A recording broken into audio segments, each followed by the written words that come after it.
Hello friends, आज के इस वीडियो में मैं आपको सर्दी की एक ऐसी इफ़ेक्टिव मेडिसिन के बारे में बताऊंगी जो किसी भी प्रकार की एलर्जी हो, किसी भी प्रकार का कोल्ड हो, चाहे वो साथ में रनिंग नोज़ की प्रॉब्लम हो, चाहे आई से वाटरी डिस्चार्ज हो, या तो फिर बॉडी एक की प्रॉब्लम हो रही है साथ में, या बहुत ज़्यादा स्नीजिंग आ रही है, तो उसमें बहुत ही एक्सीलेंट वर्क करती है। उस मेडिसिन का नाम है allium cepa. Allium cepa 200 potency में अगर बड़े हैं या बुज़ुर्ग हैं तो उनको दिन में 2 बार 2 ड्रॉप्स दें, और अगर वो छोटे बच्चे हैं तो एलियम सिपा की 30 पोटेंसी दिन में 2 ड्रॉप दें।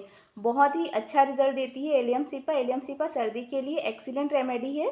तो प्लीज़ आप मेरे इस चैनल को लाइक ज़रूर करें और इसे सब्सक्राइब करें। Thank you.